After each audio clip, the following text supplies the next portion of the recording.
¿cuál es la postura que sostiene Rusia, por ejemplo, después del fin de la Guerra Fría? ¿Cuál es su versión de la historia sobre el conflicto en Ucrania?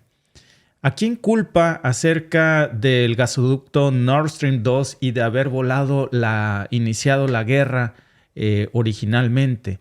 En una reveladora entrevista que vimos el día de ayer, precisamente con Tucker Carlson, nos dimos cuenta acerca de serias declaraciones de expectativas que lanzó Vladimir Putin, de acusaciones, de datos que involucran a la CIA, que involucran por supuesto a Occidente, que hace acusaciones muy serias y que tenemos mucho que hablar, porque fíjense que yo creo que esto no se trata solamente de una entrevista a un jefe de Estado, se trata de algo mucho más grave, de la libertad de expresión, del dominio de intereses económicos por encima de la paz mundial y de cómo nos están usando, de cómo nos están manipulando todas las potencias del mundo, no nada más una, en un juego de intereses muy mezquinos en el que solamente ganan unos cuantos al final del día, Alba. Así es. Es una gran entrevista. Nosotros la veíamos anoche. Es una entrevista muy interesante porque nos aporta el punto de vista que no habíamos podido o que no teníamos la oportunidad de conocer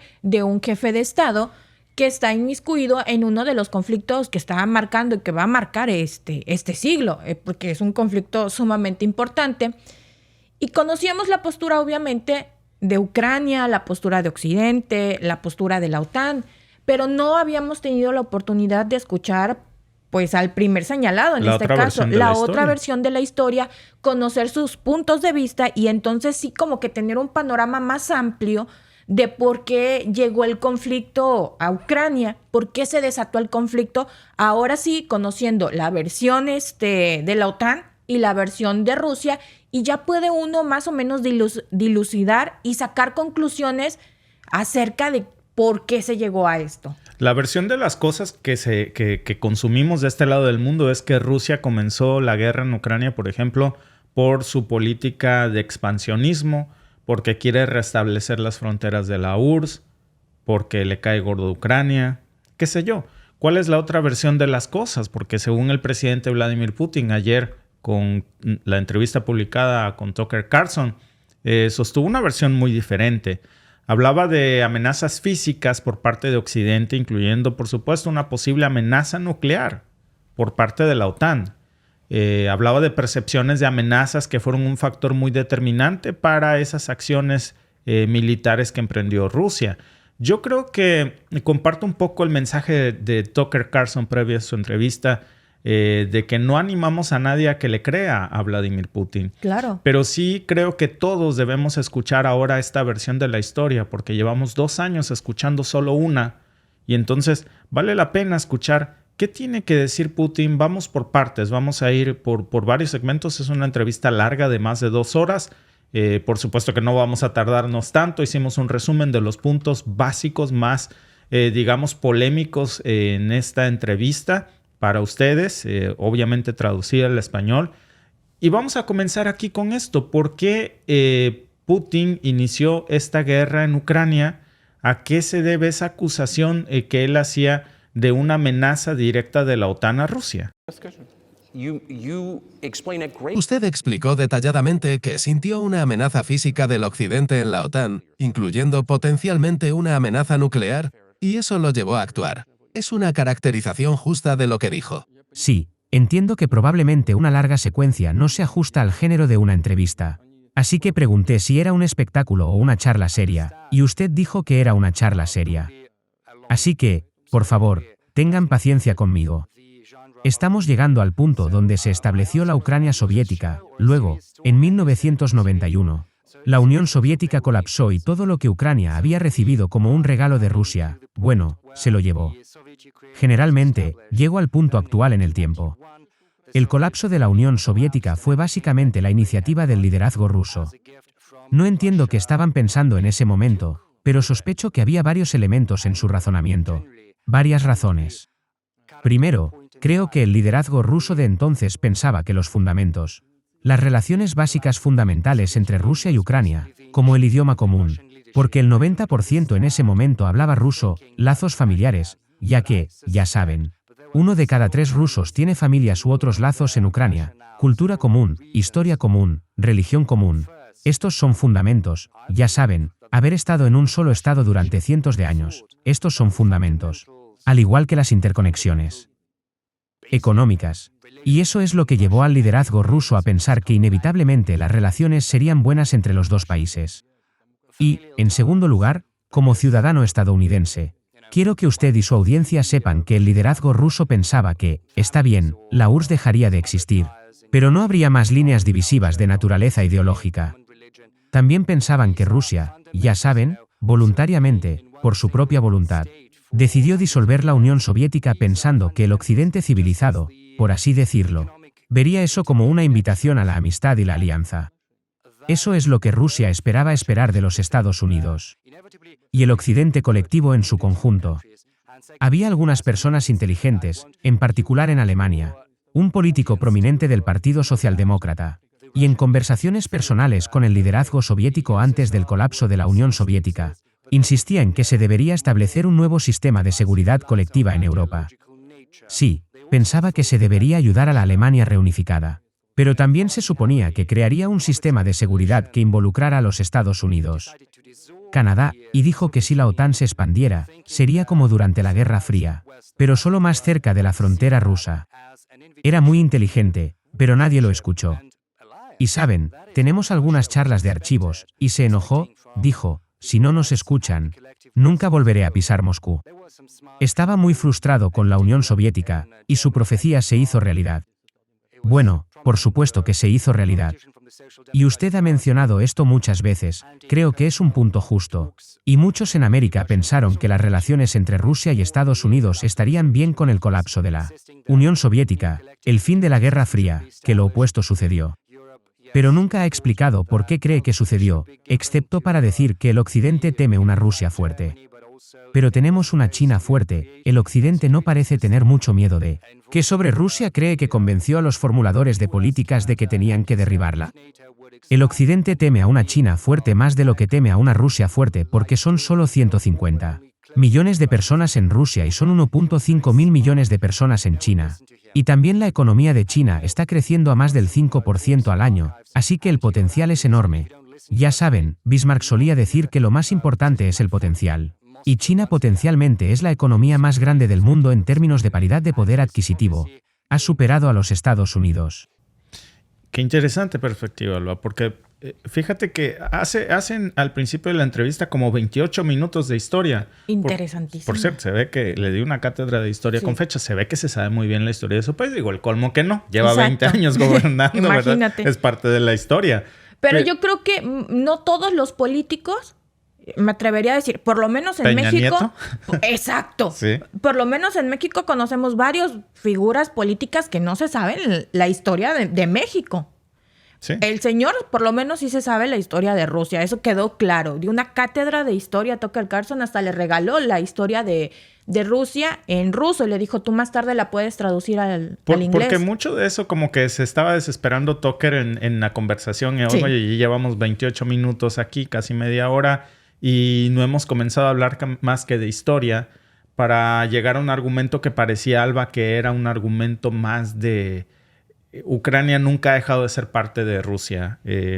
Y al final entendemos que no iba por ahí exactamente el mensaje, sino vamos a entender cuáles son ambas partes de la historia, porque lo que parece que estaba diciendo Rusia era que después del final de la Guerra Fría, pues esperaban ellos, y eso es algo que de hecho todos lo sabemos, Moscú esperaba integrarse en la comunidad internacional. Después de que se disuelve la Unión Soviética, después de que se lanzan este tipo de reformas políticas como la perestroika, por ejemplo, pues esperaban con eso ganar el contento de Occidente y ser parte de la nueva globalización que comenzaba en ese punto a dibujarse, ¿no? Con una cooperación y una apertura en este tipo de políticas, bueno, pues se supone que Rusia tendría que ser incluido. Lo que ellos dicen es que fue todo lo contrario, que se sintieron excluidos. Dice en su entrevista que se sintieron en su momento decepcionados porque se les mintió acerca de que la OTAN no seguiría extendiéndose hacia el este. Un poco porque el motivo, Alba, era que la razón por la que se crea la OTAN es para combatir la expansión de la URSS. Pero obviamente, si no hay URSS, pues no hay razón para que haya OTAN. Sonaba lógico. Entonces, una vez que la URSS se desbarate, pues entonces también se va a desbaratar la OTAN.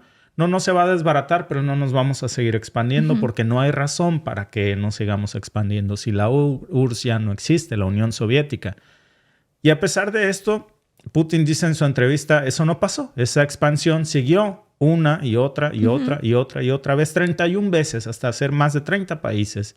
Y dice como Rusia percibió esto como una violación de las promesas previas hechas en su momento por Occidente y que eso generó precisamente, según su entrevista, una desconfianza muy grande, un resentimiento hacia la OTAN, hacia los miembros de la OTAN, por supuesto, sobre todo en lo que él llama, fíjate, la otra versión de la historia, Alba, expansionismo de la OTAN. Así como nosotros aquí en los medios de comunicación escuchamos con mucha frecuencia las políticas expansionistas rusas por querer invadir Ucrania, la invasión en Ucrania, la versión de Putin en su entrevista es una política expansionista, pero de la OTAN en sus fronteras. Así fue. De hecho, la entrevista pues habla de cómo fue lo que ya les habíamos dicho, de que supuestamente la OTAN no se iba a expandir y se empezó a expandir. Y en ese punto de la expansión de la OTAN, pues Putin también detalla cómo trató de persuadir a la OTAN de no expandirse y argumentaba que esta expansión, pues por supuesto a ellos les amenazaba la seguridad y la estabilidad que ellos tenían en la región. Pero pues la OTAN ignoró las preocupaciones de Rusia y continuó con su expansión en 5 ocasiones más. Y esta expansión, pues obviamente Rusia la percibió como una amenaza directa a su soberanía y la llevó a un endurecimiento de todas las posturas que tenían ellos contra la OTAN, pues obviamente en respuesta a esta presencia militar que tenían ellos ya muy cerca de sus fronteras. Y fíjate que algo que me llamó mucho la atención de la entrevista, Alba, es esta parte en la que Putin habla de que en algún momento él hizo el planteamiento de que Rusia se uniera a la OTAN. Sí. Que dice él que en un intento por mejorar sus relaciones con Occidente, pues le sugirió en una visita de jefes de estados la posibilidad de que pues en su momento Rusia fuera parte de la OTAN. En una conversación que él había sostenido precisamente con Bill Clinton, con el presidente Bill Clinton. Y fíjense lo que dijo, es muy interesante, bastante interesante. Volvamos al hecho de que después de 1991, cuando Rusia esperaba que fuera inducida en la nación hermana de las naciones civilizadas, no sucedió. Bueno, nos engañaron. No estoy hablando de usted personalmente, estoy hablando de los Estados Unidos. Nos prometieron que la OTAN no se expandiría hacia el este, pero hubo 5 olas de expansión, y lo toleramos. Lo toleramos, intentamos razonar con ellos porque decíamos que ahora somos como ustedes, ya saben. Una economía capitalista, lleguemos a un acuerdo, ya saben, veamos los tiempos de Yeltsin. Hubo un momento en que, ya saben, el gran gato cruzó nuestro camino, por así decirlo, ya saben. Yeltsin vino a los Estados Unidos. Habló en el Congreso, dijo las palabras correctas, y estas fueron las señales. Estas fueron las señales que les decían, déjenos entrar. Pero entonces, ya saben, recuerden los desarrollos en Yugoslavia. Antes de eso, Yeltsin fue elogiado. Pero luego alzó su voz en apoyo de los serbios, y no pudimos sino hacer eso. Sí, entiendo, había algunos procesos complejos en marcha. Pero Rusia no pudo evitar alzar su voz en apoyo de Serbia porque Serbia es una nación hermana. También una cultura ortodoxa, así que Yeltsin habló a favor de Serbia. Pero, ¿qué hizo Estados Unidos? En violación del derecho internacional y la Carta de la ONU, comenzaron a bombardear Belgrado. Y fueron los Estados Unidos los que lideraron el descorche del genio de la botella. Además, cuando Rusia estaba indignada, cuando estaba protestando, se decía que el derecho internacional y la Carta de la ONU se habían vuelto obsoletos. Ahora todos se refieren al derecho internacional, pero en ese entonces decían que el derecho internacional estaba obsoleto. Sí, algunas cosas necesitan ser cambiadas, pero no de esta manera. Y luego Yeltsin fue objeto de críticas severas, fue acusado de alcoholismo, de no entender nada, entendía todo. Bien, me convertí en presidente en 2000 y pensé, bueno, Yugoslavia es cosa del pasado. Intentemos reconstruir las relaciones, volvamos a abrir la puerta por la que Rusia había intentado pasar. Además, lo dije públicamente y puedo reiterarlo. Hubo una reunión aquí en el Kremlin con el presidente saliente de Estados Unidos, Bill Clinton. Nos sentamos en la habitación de al lado y le digo, Bill, ¿qué piensas si Rusia pidiera ser admitida en la OTAN? ¿Crees que sucedería? Dijo, ya sabes, es interesante, creo que sí. Pero por la noche, cuando tuvimos otra reunión para cenar, dijo, ya sabes, he hablado con mi equipo, no va a suceder, no ahora. Así que pueden preguntarle, creo que verá esta entrevista. No habría dicho nada de eso si no hubiera sucedido. ¿Era usted sincero? ¿Realmente se habría unido a la OTAN? Escucha, hice una pregunta, dije, ¿es posible? Y la respuesta fue no. Pero si hubiera dicho sí, entonces el proceso de acercamiento habría comenzado y podría haber sucedido al final si hubiera algún deseo sincero por parte de nuestros socios, pero no sucedió. Bien, ¿cree usted que eso es solo para llegar al motivo? Sé que claramente está amargado por eso, lo entiendo, pero ¿por qué cree que el Occidente lo rechazó entonces? ¿Por qué la hostilidad? ¿Por qué el fin de la Guerra Fría no arregló la relación? ¿Qué motiva esto desde su punto de vista?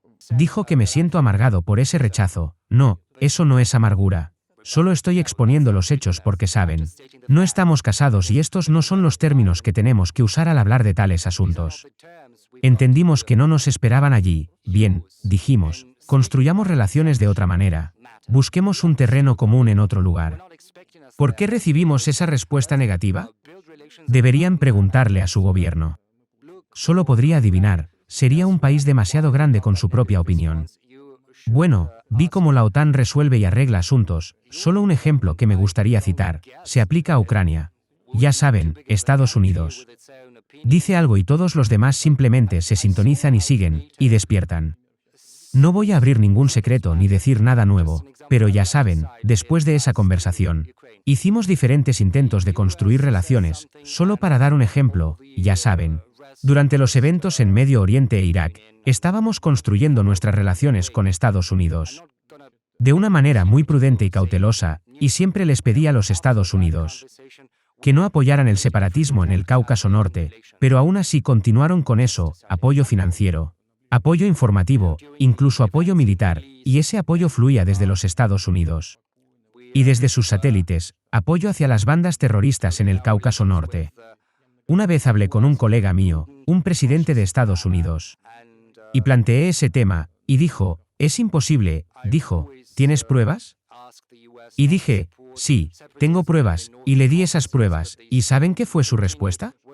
Dijo, le daré una buena paliza, eso es lo que dijo, patearé su trasero, dijo, y estábamos esperando alguna respuesta, y le pedí a un colega del FSB que se pusiera en contacto con su homólogo en Estados Unidos. Y obtuvimos la respuesta, básicamente de la CIA en los archivos, y la respuesta dice lo siguiente, sí, hemos trabajado con las fuerzas de oposición en Rusia y creemos que es lo correcto y continuaremos haciéndolo. Simplemente ridículo. Entendimos que no se podía tener una conversación seria. Por supuesto, ¿está diciendo que la CIA está tratando de derrocar su gobierno? Bueno, por supuesto, en ese caso particular, lo que querían decir eran los separatistas. Los terroristas que nos estaban combatiendo en el Cáucaso Norte, eso es a quienes llamaban la oposición. Ese es el segundo momento, otro aspecto también muy importante. Estoy hablando del establecimiento del sistema ABM de Estados Unidos. Al principio de eso, intentamos durante mucho tiempo persuadirlos de que no lo hicieran. Recibí una invitación de Bush, el primer presidente. Me invitó a visitar su lugar en el océano y tuve una conversación muy seria con el presidente Bush, con su equipo, así que propuse lo siguiente, dije. Estados Unidos, Rusia y Europa deberían idear un sistema ABM conjunto compartido contra las amenazas contra nuestra seguridad. Aunque ya saben, la declaración oficial de EU era que el sistema ABM que estaban estableciendo era contra la amenaza de Irán, así que sugerí, ¿por qué no unir fuerzas juntas, Estados Unidos, Rusia y Europa? Y obtuve una respuesta muy interesante. Me preguntaron, ¿estás hablando en serio? Pregunté, ¿qué año fue esto? Bueno, no recuerdo. Podemos buscarlo en Internet cuando estuve en Estados Unidos. Por invitación de Bush primero, y es más fácil aprender de alguien a quien voy a contarles en un segundo. Y me dijeron, sí, eso es muy interesante. Prepara, dije. Imagina si podemos resolver esta tarea estratégica juntos, el mundo cambiaría. Sí, probablemente tendríamos diferencias económicas, diferencias políticas, pero cambiaríamos drásticamente la situación del mundo, y me preguntaron, ¿estás hablando en serio? Y dije, sí, dijeron, necesitamos algo de tiempo para pensar, y dije, está bien, adelante, y luego, ya saben, en esta misma sala donde estamos hablando, recibimos al exdirector de la CIA, Gates, y también al secretario de Estado, Rice, se sentaron aquí frente a mí en esta mesa. Tuvimos al ministro de Defensa, al ministro de Relaciones Exteriores, y Gates dijo, sí, hemos pensado en eso, pero no estamos de acuerdo. Entonces, 2 veces ha descrito a presidentes de Estados Unidos, tomando decisiones y luego siendo socavados por los jefes de sus agencias. Así que parece que está describiendo un sistema que no está dirigido por las personas que fueron elegidas en su narración. Exactamente, así que sí, nos rechazaron. No voy a revelar todos los detalles porque esa fue una conversación confidencial, pero nuestra propuesta fue rechazada, es un hecho, y dije, bueno, escucha. Pero en ese caso tendremos que idear una respuesta y tendremos que idear sistemas ofensivos capaces de superar sus sistemas ABM, y dijeron, sus sistemas no están contra ustedes y asumiremos que los suyos no están contra nosotros. Y tuvimos que idear los misiles hipersónicos intercontinentales y continuamos desarrollando esta tecnología. Y estamos adelante de todos en el mundo en términos de sistemas ofensivos hipersónicos y día tras día estamos perfeccionando estos sistemas. Propusimos que se siguiera otro camino, pero nuestra propuesta fue rechazada. Ahora, en cuanto a la expansión de la OTAN hacia el este, nos prometieron que no se moverían ni una pulgada hacia el este, pero no se plasmó en papel. Así que hubo 5 olas de expansión, y los estados bálticos se unieron, y Europa del Este en general. Y ahora estoy llegando al meollo del asunto, llegaron a Ucrania. En 2008, en la cumbre de Bucarest, se hizo una declaración diciendo que las puertas estaban abiertas para que Georgia y Ucrania se unieran a la OTAN.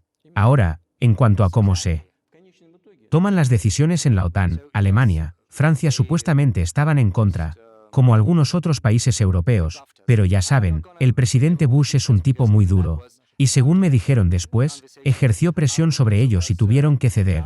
Así que es como en un jardín de infancia, ya saben, ¿dónde están las garantías? ¿Quiénes son ellos? Ya saben, estaban bajo presión y tuvieron que estar de acuerdo, bien, pero luego dicen que Ucrania nunca se unirá a la OTAN, y digo, sé que ustedes acordaron abrir las puertas a Ucrania en 2008. No hay garantía de que no vayan a hacer lo mismo en el futuro, así que no sé con quién hablar allí. Estamos dispuestos a hablar, pero ¿con quién? ¿Dónde están las garantías? No hay garantías en absoluto, y comenzaron a entrar en el suelo ucraniano. Esta fue la historia de cómo se desarrolló ese territorio y qué relación tenía con Rusia. Cada segunda o tercera persona tenía lazos con Rusia. Así que cuando sucedieron las elecciones en la nueva Ucrania soberana como resultado de la declaración de independencia de Ucrania, dijeron que Ucrania era un estado neutral. Pero de repente, en 2008, las puertas de la OTAN se abrieron para eso, es tan interesante. Pero no habíamos acordado eso, no llegamos a un acuerdo sobre eso.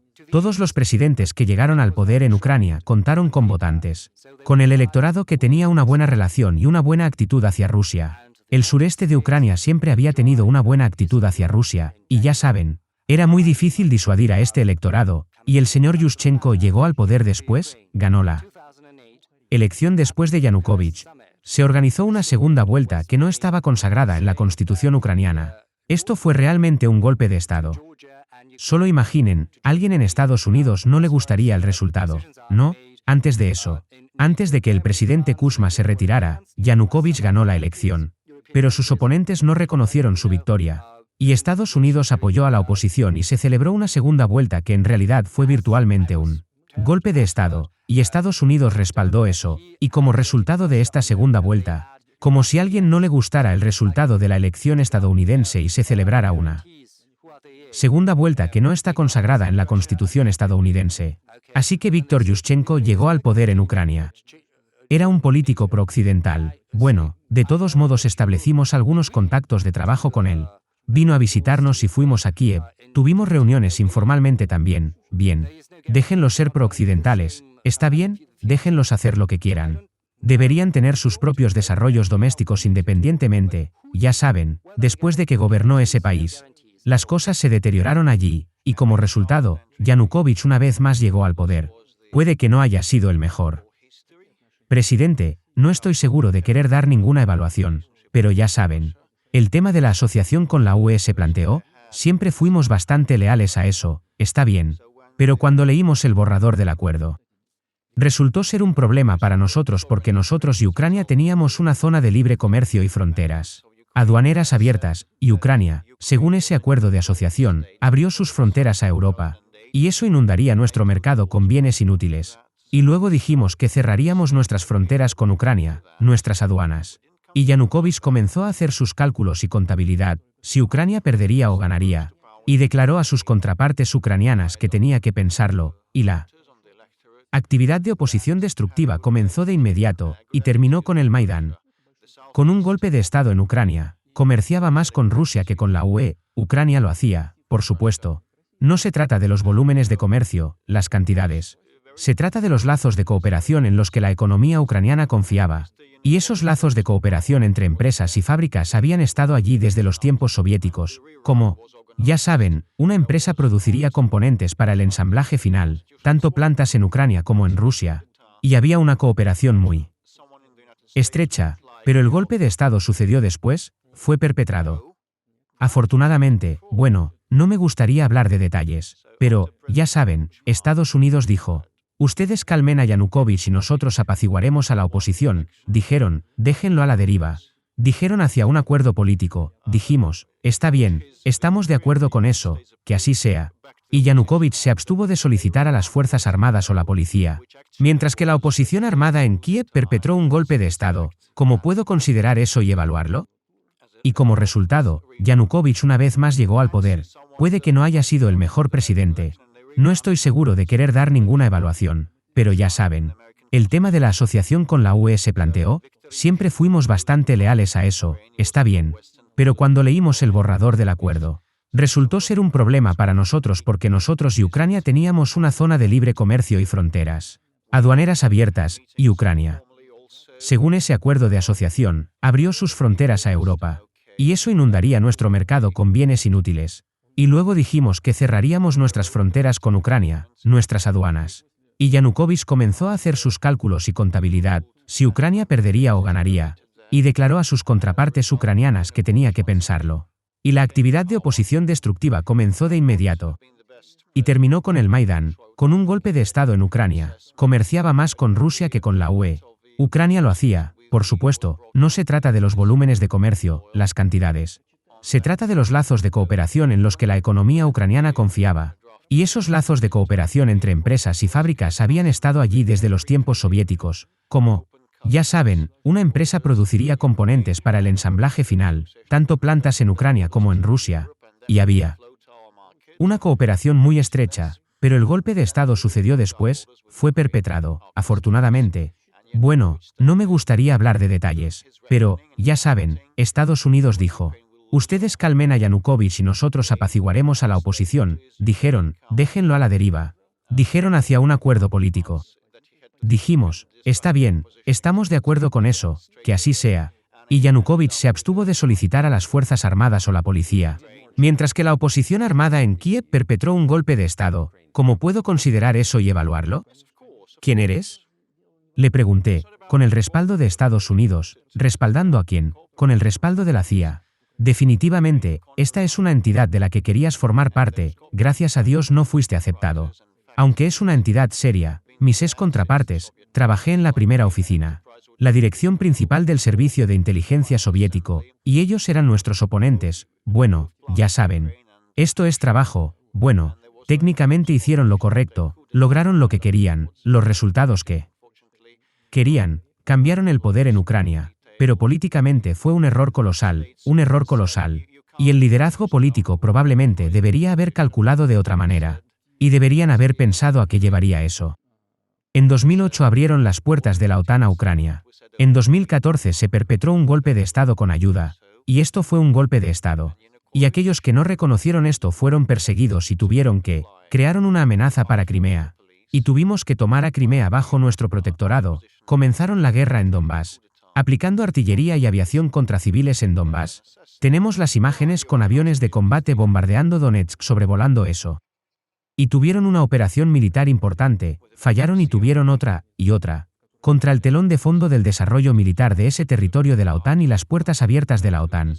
Así que en realidad tuvimos que expresar nuestras preocupaciones, de lo contrario, habría sido negligencia criminal por nuestra parte.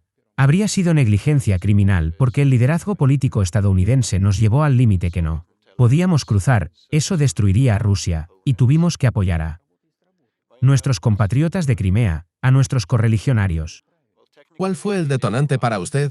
¿Cuál fue el momento en que decidió que tenía que hacer esto? Bueno, el detonante originalmente fue el golpe de Estado en Ucrania. Y representantes de 3 naciones europeas vinieron entonces, Alemania, Polonia y Francia, y actuaron como garantes del acuerdo suscrito entre Yanukovych y la oposición, y pusieron sus firmas como garantías. A pesar de eso, la oposición perpetró ese golpe de Estado. Y estos países pretendieron que no eran los garantes. Estaban en el olvido, y lo tiraron al cubo de la basura.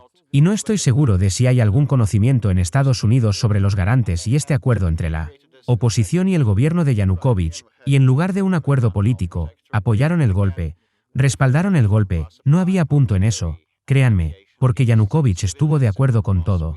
Y estaba listo para elecciones anticipadas, y no tenía ninguna posibilidad.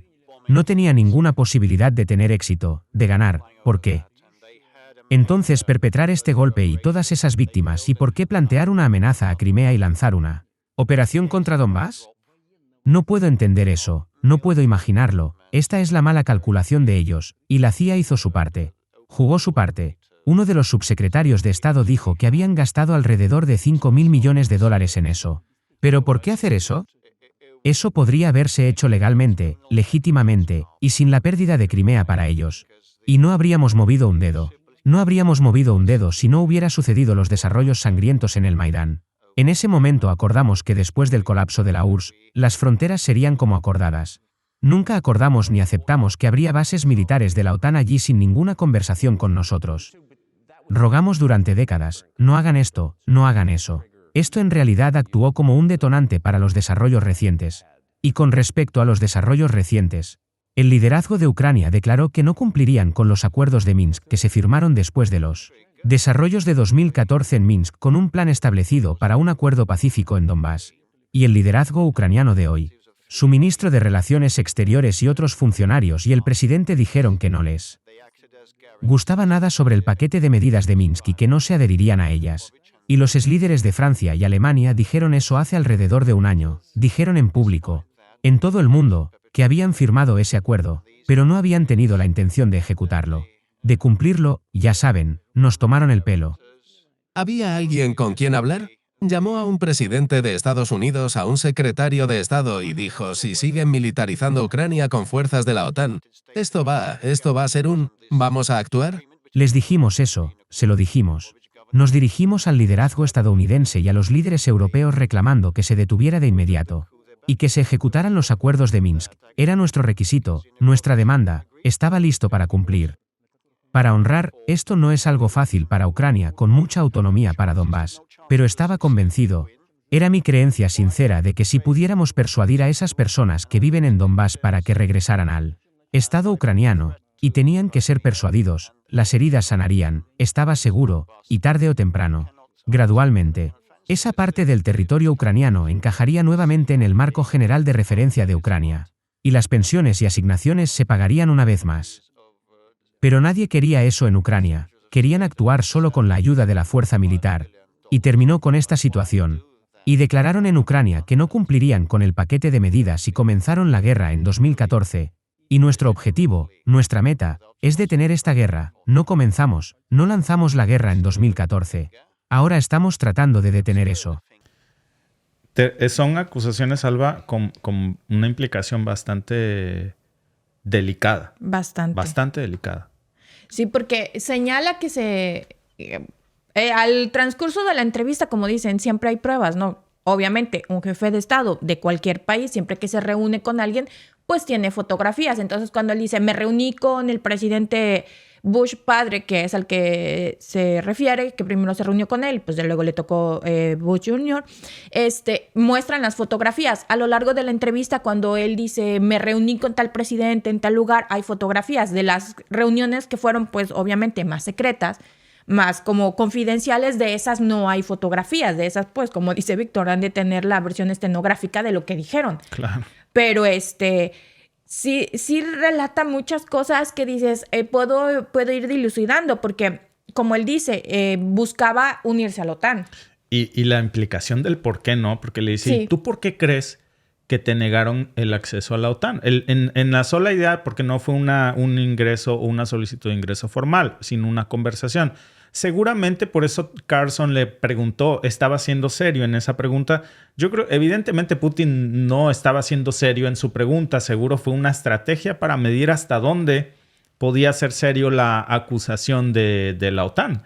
Y la respuesta de la presión, del por qué Estados Unidos tiene una presión en las decisiones de la OTAN que acusa a Putin, es bastante importante, porque lo que dice es que básicamente Estados Unidos no aceptaría nunca a Rusia porque es un estado igual de poderoso o casi con un poder equiparable en materia militar, y que entonces pues simplemente no iba a ser el que mandara. Y hace un análisis crítico en la entrevista en donde desglosa la dinámica de las reuniones de la OTAN o de las decisiones de la OTAN.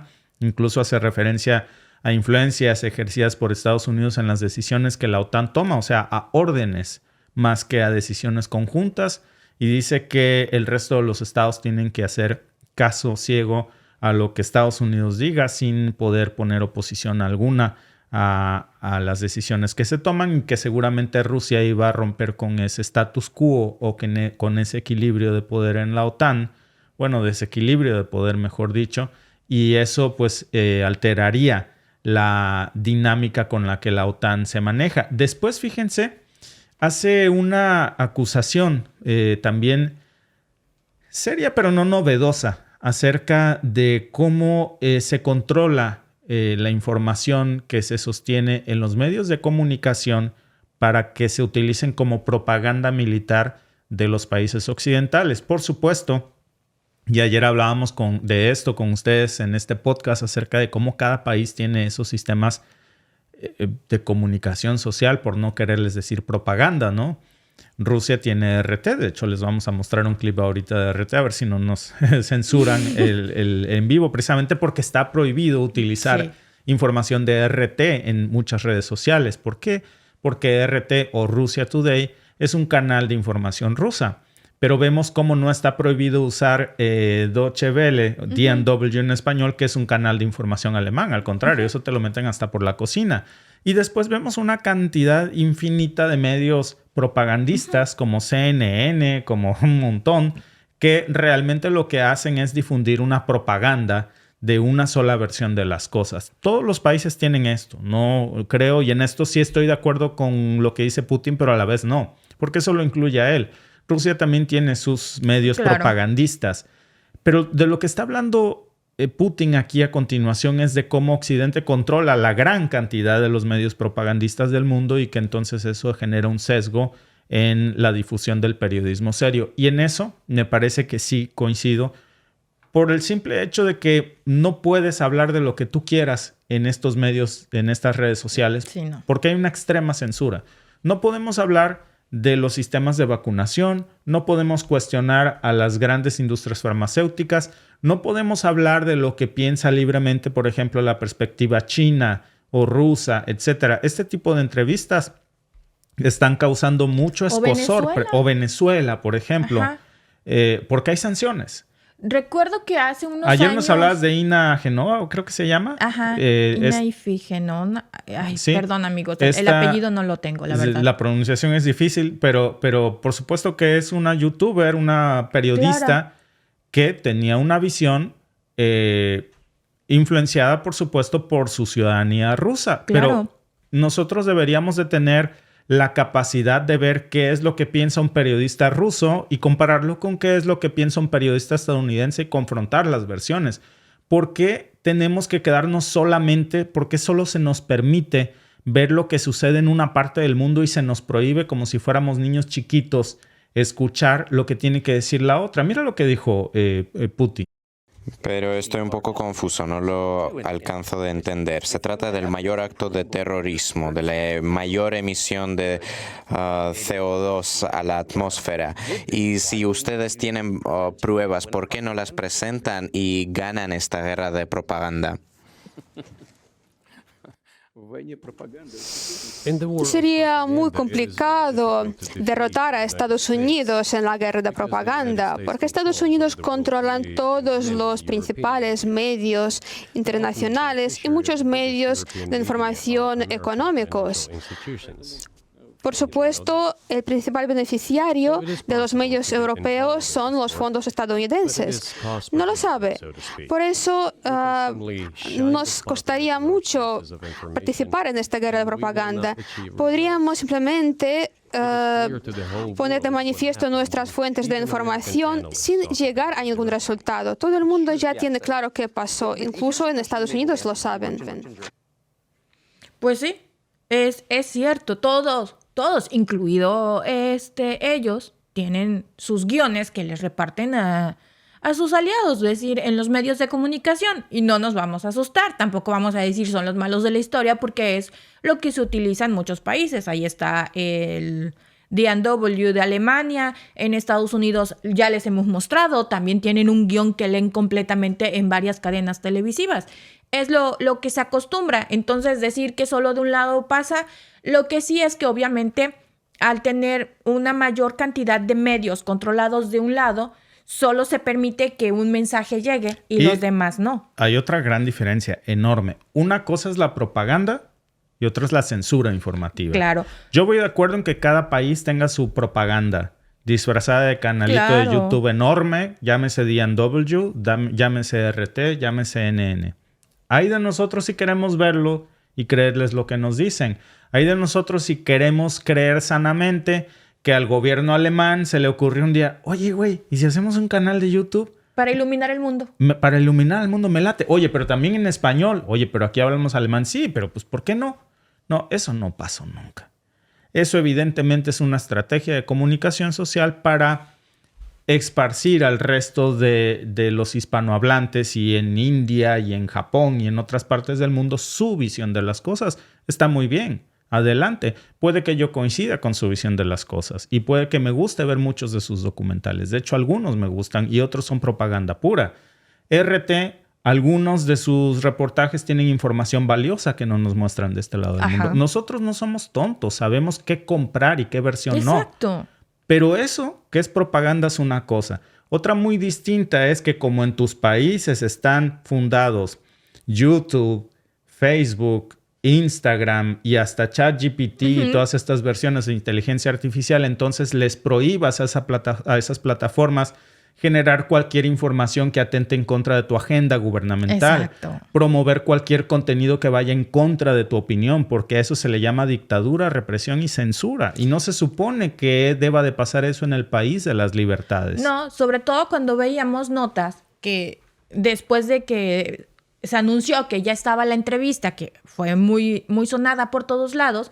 De hecho, anoche, si ustedes la buscaban en YouTube, aparecía en otros canales y no en el de Tucker Carlson. Lo tenían refundido en su canal, completamente. Que ya tienen millones de views. Que tiene millones de views. Pero la primera alternativa que te daba YouTube no era el canal de Tucker Carlson. Estaba promoviendo otros canales que estaban subiendo fragmentos de la entrevista y no el canal original.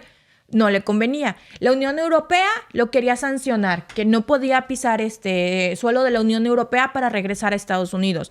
En Estados Unidos lo están, varios medios lo están señalando de que le fue a barrer el piso a Vladimir Putin porque lo fue a entrevistar. Entonces, si entrevista a Biden, ¿le va a barrer el piso a Biden?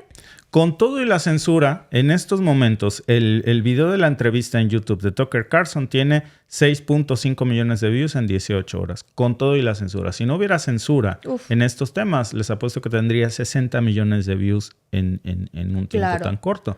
Pero bueno, si fuera un video de MrBeast o algo así que es inofensivo porque no atenta en contra de una agenda política, entonces a todo lo que da el algoritmo. Pero hay censura.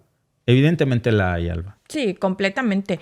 Claro que la hay. Y se ve, porque de hecho también si no pueden ver la entrevista en directo en el canal de Tucker Carlson, el gobierno lo subió, el Kremlin subió la entrevista completita, también Pero la tienen. por lo menos aquí en Canadá No, te no tardas sé. 1000 años y tienes que deshabilitar los blogs de tu Chrome y usar un VPN para poder accesar al video. Si no, no te va a dejar entrar a esa página. Es una página prohibida. Sí. ¿Por qué a estas alturas, donde la tecnología de la humanidad está en el cenit más alto, de qué nos sirve si nos ponen un bozal y si nos ponen una venda en los ojos? ¿De qué nos sirve tener tanta tecnología si nos van a bloquear el acceso a la información?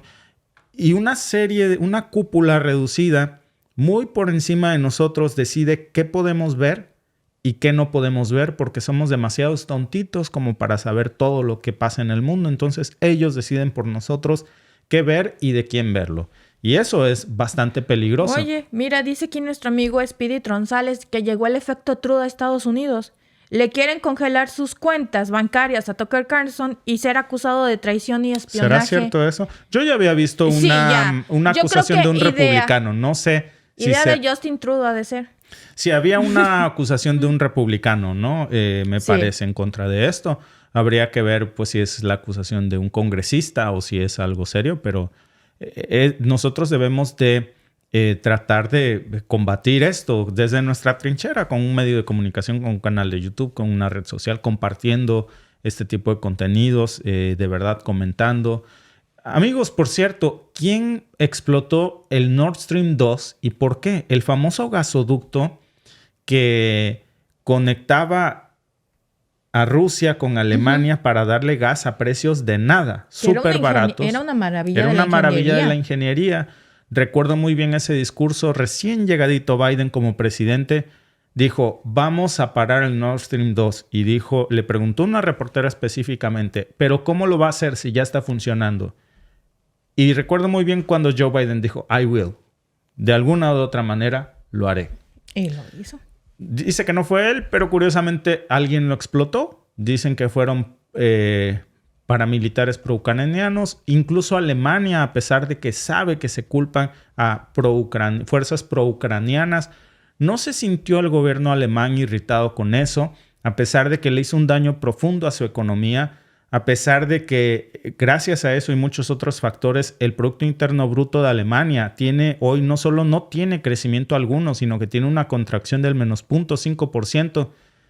Y como decimos en México, el que por su gusto es buey, Alba. Hasta la coyunda lame. Hasta la coyunda lame. No solamente no se quejan, sino que abrazan al verdugo y no dicen nada acerca de algo, un ataque a una vía, a una arteria vital de su energía que les causó un daño terrible. ¿Quién fue y por qué? Ya hemos escuchado la versión de este lado del mismo Washington, que al final, después de fuertes presiones, no tuvo más que salir a decir una investigación del Washington Post. Fueron fuerzas pro-ucranianas y dejémoslo ahí con eso. A pesar de que ya hemos hablado de esto, bueno, fuerzas pro-ucranianas, 3 o 4 tíos así nada más, van a irse en una lancha o en una balsa hasta las profundidades del océano con equipos especializados, no solo buzos especializados, sino equipos y explosivos con alta precisión, tecnología avanzada. Eso no lo hace un civil cualquiera. Ahí hubo un trabajo de inteligencia muy fuerte de por medio. ¿Por qué de este lado del mundo en Occidente no nos hacemos estas preguntas? ¿Y por qué cuando alguien las quiere hacer precisamente hay censura en estos medios de comunicación? Ahora, ¿qué dijo el mandatario ruso acerca de esto? Pero estoy un poco confuso, no lo alcanzo de entender. Se trata del mayor acto de terrorismo, de la mayor emisión de CO2 a la atmósfera. Y si ustedes tienen pruebas, ¿por qué no las presentan y ganan esta guerra de propaganda? Sería muy complicado derrotar a Estados Unidos en la guerra de propaganda, porque Estados Unidos controla todos los principales medios internacionales y muchos medios de información económica. Pero aquí una pregunta. Usted trabajó en Alemania y ellos hicieron mucho daño a su propia economía. Así que, ¿por qué los alemanes no dicen nada? Esto me parece un poco confuso. ¿Por qué los alemanes no han dicho nada sobre este asunto? A mí también me asombra. Pero los dirigentes actuales de Alemania no se guían por los intereses nacionales, sino por los intereses de Occidente colectivo. De otra manera, sería complicado explicar su lógica o su inacción. Y es que no se trata solamente del Nord Stream 1 que fue explotado, deterioraron también el Nord Stream 2, pero una tubería todavía está intacta y se podría suministrar gas a Europa, pero Alemania no lo quiere, no lo hace. Nosotros estamos dispuestos a hacerlo.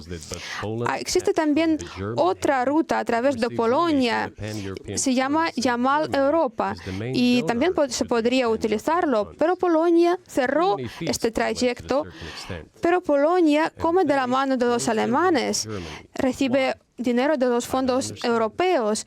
¿Por qué lo hace? No lo entiendo. Ucrania Germany is the second sponsor of the United States in terms of financial aid to Ukraine. Alemania es otro patrocinador de Ucrania después de Estados Unidos. A través del territorio de Ucrania pasan 2 rutas del gasoducto. Ellos simplemente cerraron uno de los gasoductos. Lo hicieron los ucranianos. Podrían desbloquear esta ruta y recibir gas de Rusia, pero no lo hacen. ¿Por qué los alemanes no pueden decirles, escuchen, les damos dinero, les damos armas, podrían por favor abrir el gasoducto? Tenemos que comprar el gas licuado en Europa, que es 3 veces más caro. Permítannos desarrollarnos tranquilamente y poder ganar dinero, pero no lo hacen. ¿Por qué? Pregúnteselo a ellos. Y aquí, en la entrevista original, que vayan y veanla, digo, esta entrevista dura más de 2 horas. En la entrevista original, Tucker le pregunta, ¿quién voló Nord Stream 2? Y Putin le dijo, tú. Y le dice, no, yo estaba muy ocupado ese día. Dice, no, tu país. Hace una acusación muy seria Putin con esto. Y después de esto, vemos las implicaciones. Ya habíamos hablado nosotros también en algún momento de esto, de cómo muchos primeros ministros y mandatarios, jefes de Estado de la Unión Europea, tienen un largo historial de que después de que dejan sus cargos se van a trabajar a las grandes compañías de gas y petróleo de la misma Europa. ¿Qué quiere decir? Que hay una coalición de intereses y no trabajan precisamente para beneficiar a su gente, trabajan para beneficiar a esas empresas, asegurándose su chamba o acciones en esas compañías, porque después de que dejan el cargo en la silla, se van a ir a trabajar a esas empresas a las que les hicieron ganar miles de millones de dólares, como por ejemplo saboteando gasoductos, dejando de comprarle gas a países más baratos para importar ahora gas desde el otro lado del mundo. Y ya hemos hablado mucho en este podcast acerca de cómo apenas hace 3 años Estados Unidos era un importador de gas y ahora no solamente no es ya un importador de gas, sino que se ha convertido en el principal proveedor, en el proveedor número 1 de gas de la Unión Europea. ¿Cómo lo logró? Si transportar gas de Estados Unidos a Europa es carísimo, pues así, imponiéndole sanciones a Rusia. Oye, aunque le pongas sanciones, yo no te voy a comprar el gas a ti, Estados Unidos, porque te quiero mucho, manito, pero tu gas es carísimo y queda muy lejos. Claro. Pues ¿qué te parece que curiosamente estalla el gasoducto Nord Stream 2 y ahora sí no tienes de otra? Porque ya no hay gasoducto y encima hay sanciones.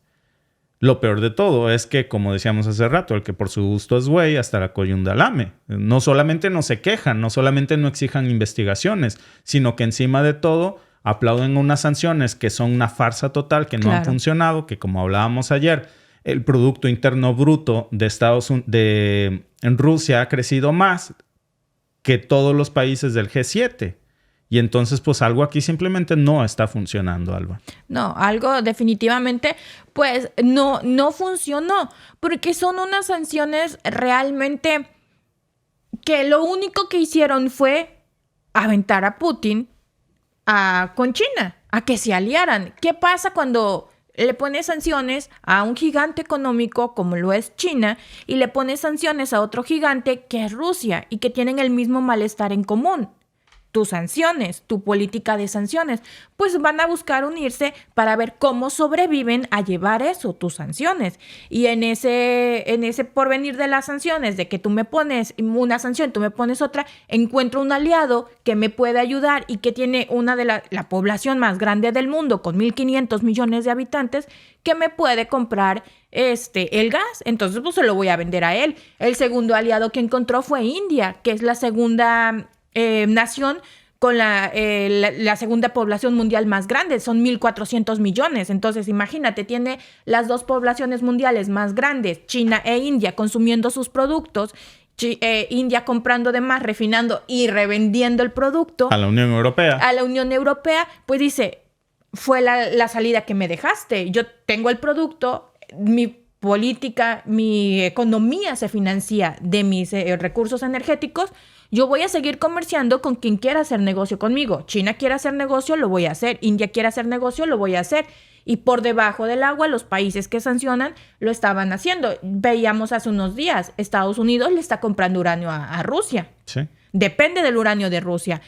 Canadá le ha comprado muchísimas cosas a Rusia. Entonces, decir que le están poniendo sanciones públicamente y por abajo del agua estarle comprando es una hipocresía. Pero bueno, el plan era muy simple. El plan era, vamos a cobrar su petróleo.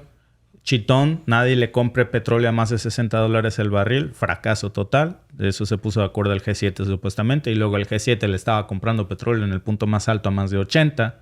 Imagínense. Y después de que hagamos quebrarlos porque nadie va a comprarle su petróleo, decía Biden, los vamos a convertir en parias internacionales, pues entonces se van a ir a la ruina y van a dejar de financiar la guerra porque se les van a acabar las armas y entonces no van a tener cómo pagar esa guerra y es el plan perfecto. No solamente no dejaron de vender su petróleo, sino que lo vendió al doble de precio inicial, casi en el punto más alto, a la propia Europa, y resulta que hoy, en lugar de que se queden sin armas, su economía de guerra está en uno de sus puntos más altos y ha generado precisamente que el propio Fondo Monetario Internacional ajuste las cifras del crecimiento del PIB de Rusia y diga que tiene un crecimiento que ahora es mucho más alto que cualquiera de los países del G7. Entonces, ¿qué pasó aquí? Hablando de economía, ¿qué dice acerca de la hegemonía del dólar? ¿Qué tiene que decir Putin acerca de esto? Y permítame darle un ejemplo. El dólar estadounidense ha unido al mundo entero. ¿Cree que el dólar desaparecerá como moneda de reserva? ¿Cómo han cambiado las sanciones en lugar del dólar en el mundo?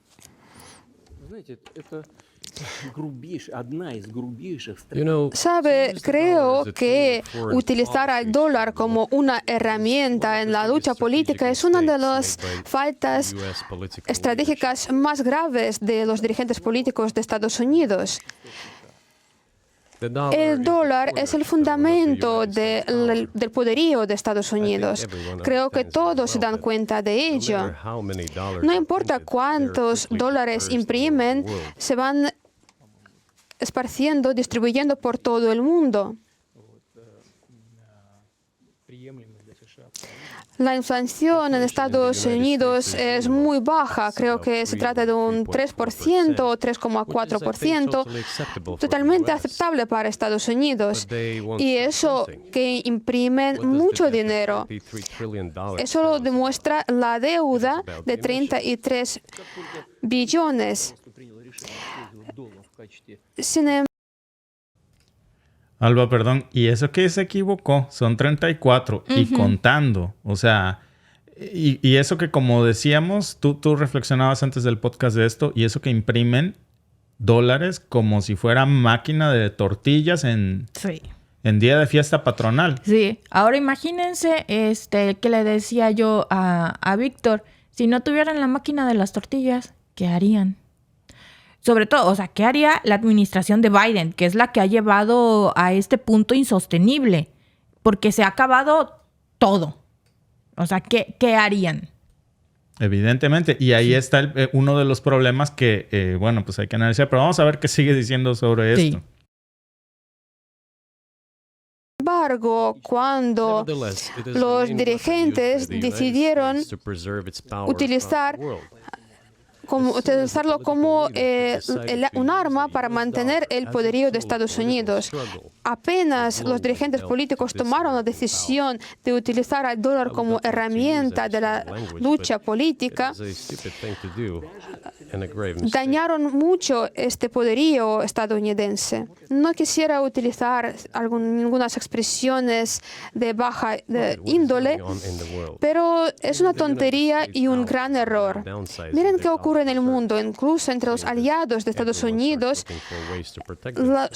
ellos están reduciendo sus reservas en dólares.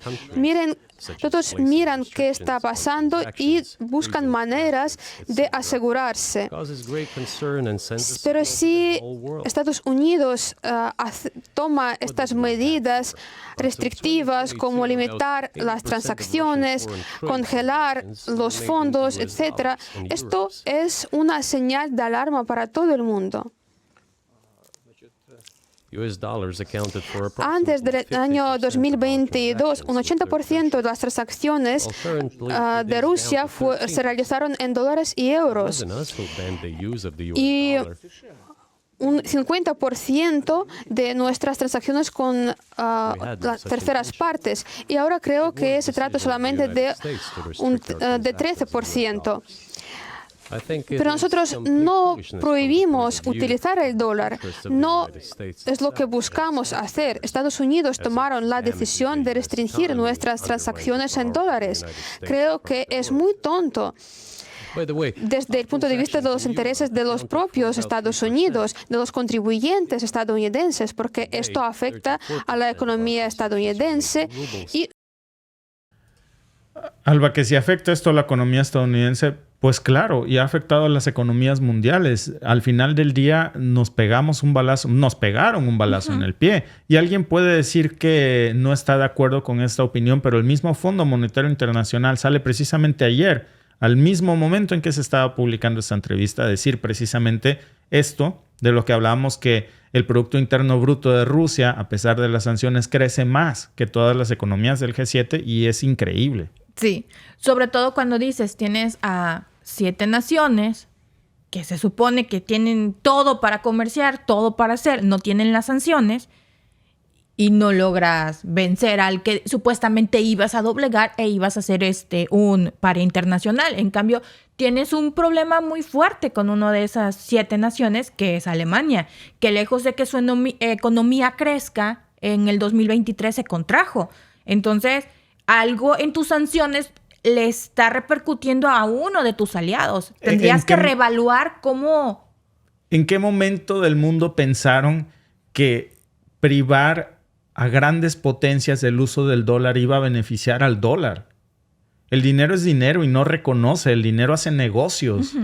No reconoce si hace negocios con Rusia o si hace negocios con... Es un precio que si me dicen que se tenía que pagar, que me digan para beneficiar a quién. Porque parece que no se está beneficiando a Ucrania, Alba, cuando ayer ridículamente, hoy varios países de la OTAN, Hungría en específico, salió a decir que debería darles vergüenza a Estados Unidos lo que acaban de hacer ayer, echando abajo una iniciativa de ley en el Congreso estadounidense, precisamente para aprobar el financiamiento de apoyo a Ucrania.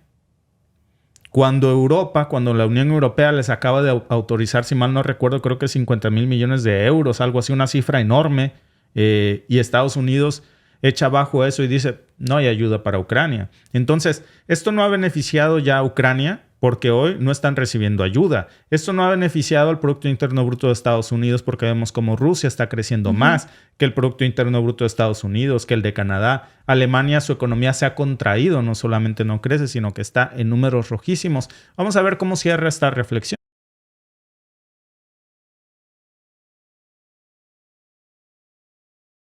Por cierto, las transacciones en yuanes